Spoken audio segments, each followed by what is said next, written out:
Doutora, vamos falar desse assunto que está aí entrando na pauta da discussão chamada telemedicina. O que é que há nessa história de telemedicina, doutora?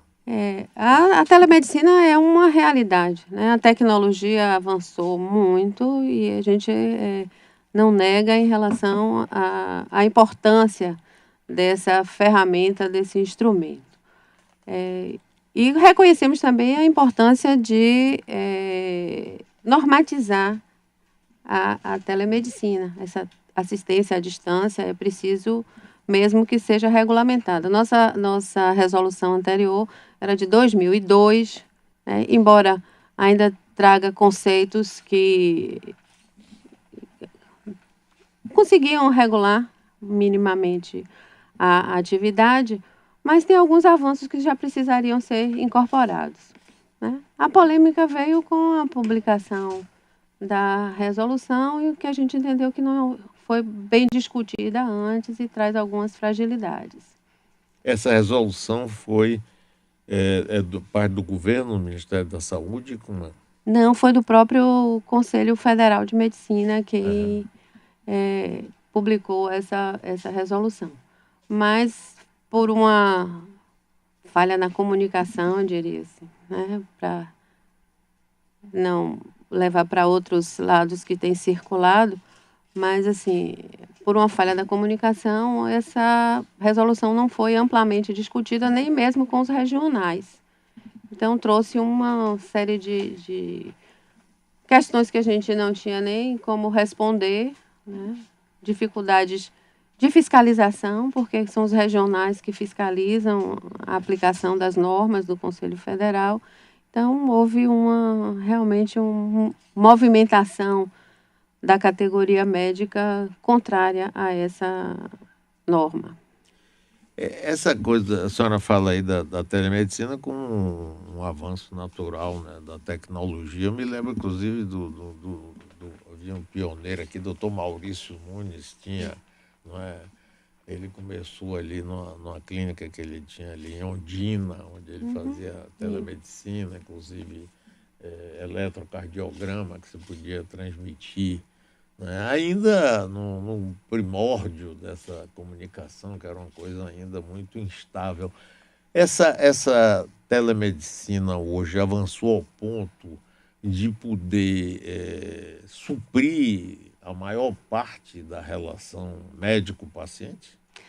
Eu acredito que não. A relação médico-paciente é o que a gente mais defende, Pois é, né, né? como o pilar essencial da profissão médica, né? A tecnologia ela vem como um suporte, mas não como substituição, né? A parte de diagnóstico, ela avançou muito e na tela está aí a teleradiologia, né? Que assim, a transmissão de laudos, o próprio eletro, hoje são dados laudos à distância, e isso a gente não tem dúvidas quanto a esse avanço. A inteligência artificial está vindo aí, né? Muitas profissões serão, inclusive, extintas por conta da inteligência artificial. Mas a relação médico-paciente é uma coisa muito especial, né? Tem informações que a gente só obtém olhando no olho do paciente, né? E esse diagnóstico à distância, né, nos preocupa bastante. E nos preocupa ainda mais também em relação ao como vai ser usada essa consulta à distância. Hoje a gente já vivencia planos ditos populares que oferecem serviços limitados e vão fazer agora como? Só consulta à distância? Oferecer plano só à distância, com preços diferenciados? Então, tem uma série de coisas que a resolução não contempla ainda, não regulamenta e que a gente acha que precisa ser melhor esclarecido. A senhora tocou num ponto aí extremamente importante. A gente vê, inclusive, né, essa fala dos planos populares e até da sobrecarga do SUS, por exemplo, que é um sistema teoricamente perfeito, muito bom, ideologicamente, ou como ideia, mas que trouxe também muitas coisas negativas, né? A gente tem relatos e mais relatos de médicos que recebem as pessoas, nem olham no olho, já sai pedindo, você diz, eu estou sentindo isso, eu preciso do exame tal, exame tal, exame tal, exame tal, a pessoa sai. Quando a gente sabe que a chamada anamnese, o conhecimento do cidadão, da pessoa, do paciente, aquele que está sofrendo ali, é fundamental para uma cura, né? Porque não é somente um técnico de televisão que vai trocar um componente que está com defeito. Não é um ser humano que muitas vezes a doença maior está na cabeça dele, né? Às vezes por uma falta de um afeto ou de uma atenção mesmo de um médico. A senhora concorda com isso, doutor? Concordo plenamente. Eu costumava dizer que o que não é psicossomático é somatopsíquico, Isso né? mesmo. Porque sempre tem um envolvimento emocional e muitas vezes a gente não consegue identificar o que causa aquela dor de estômago, né? Quantos sapos a gente engoliu para ter dor de Pois é, estômago? pois E é. essas coisas não se obtêm através de um monitor, né? Agora, quanto a maus médicos, né? Infelizmente existem, né? Maus profissionais existem em qualquer Qualquer área, profissão, né? Em claro. qualquer área. Mas, assim, o que é ensinado na escola e o que é defendido pelos conselhos é uma relação, uma boa relação médico-paciente, é ouvir adequadamente, né? Colher uma história adequada, porque é na história adequada que a gente faz, na história adequada e no exame físico adequado que a gente faz a suspeita diagnóstica e a gente dá os encaminhamentos. Agora, infelizmente, essa estrutura de SUS, né, com pouco tempo para atendimento, com a estrutura desconfortável, inadequada, remuneração ruim também em muitas situações, É. né, que se não são ambientes convidativos à permanência, né? Então, isso tudo acho que contribui de uma certa forma para que faça um trabalho aligerado. Por outro lado, também as dificuldades diárias de regulação, de resolução daquelas problemas menores, assim, essa repetitividade essa rotina de sempre, todo dia, ter que lutar para conseguir o mínimo de assistência acaba exaurindo os profissionais. Então, é complicado. Doutora, com o surgimento natural, até faz parte do desenvolvimento da ciência, do estudo, das especialidades, a gente perdeu um pouco aquele chamado clínico geral, ou geriatra também, que cada vez tem número menor, né? Que seria aquela pessoa que vê o indivíduo como todo ao longo da vida dele, né? Eu me lembro do Dr. Rodolfo Teixeira, que para mim é um exemplo de um clínico geral, além de especialista em várias coisas. Ele é uma figura fantástica, ele foi meu médico e meu amigo pessoal. Então, ser atendido por um médico como o Dr. Rodolfo Teixeira, claro que a gente sabe que nessas condições de SUS, com o aumento da população, tudo isso é inviável, né? Que seja assim. Mas é uma abordagem diferente, né? E eu, como paciente, né, já passei por várias cirurgias e tudo, tinha muitos momentos que eu ficava pensando assim, tudo bem, tem um médico que vê o meu problema do coração, outro vê da diverticulite, outro vê da diabetes, e quem é que vê o conjunto? Quem vai reunir essas Pois informações, é. né? E como é que eu vou saber que os remédios, tantos que eu tomo, funcionam sem interação negativa um com o outro? É complicado isso hoje, não é, doutor? Eu lembro, meu pai era médico também, e eu lembro muito que tinha uma clientela dele que sempre o procurava, independente de qualquer outro especialista, porque dizia assim, ele conhece o meu organismo, Pois né? é isso Ele que mesmo. conhece. Então, assim, realmente a gente sente muita falta desse profissional e eu acredito essa falta, a desvalorização do clínico, né? A consulta médica hoje é uma das coisas mais desvalorizadas É em isso mesmo. termos de remuneração, né? Eu concordo. Infelizmente, os planos todos, ou agora as clínicas populares, a consulta em si é muito mal remunerada.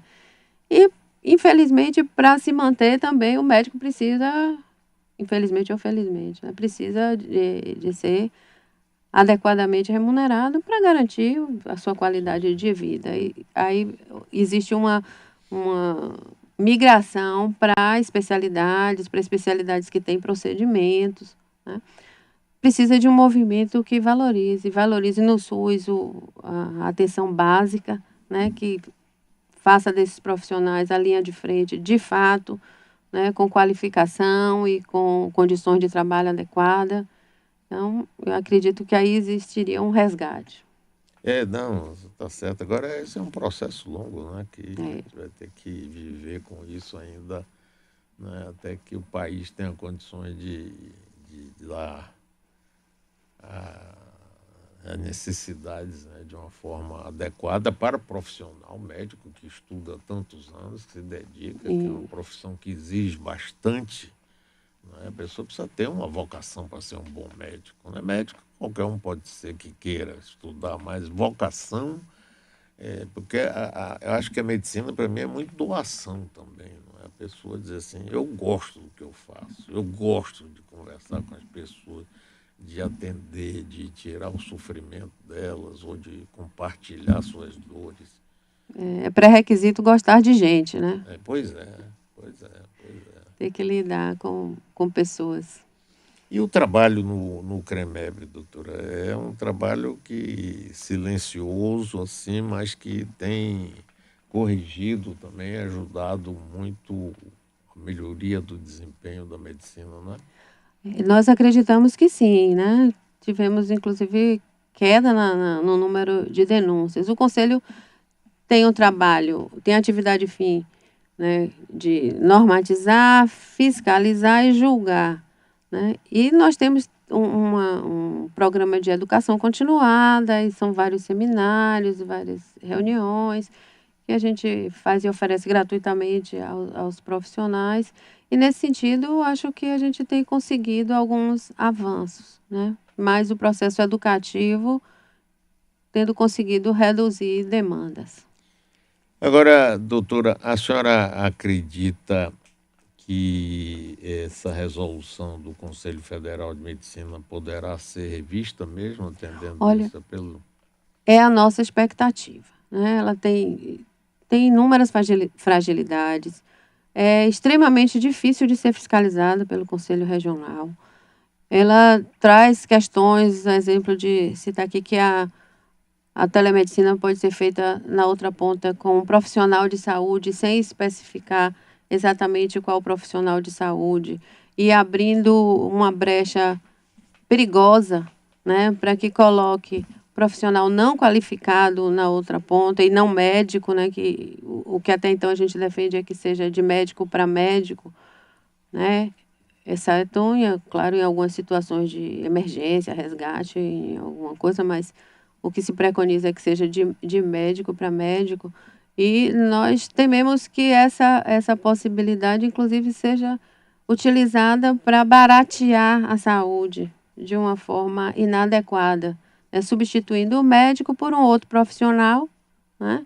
A gente já viu isso na teleoftalmologia, que, né, foi combatida lá no Rio Grande do Sul, mas ela existe, né?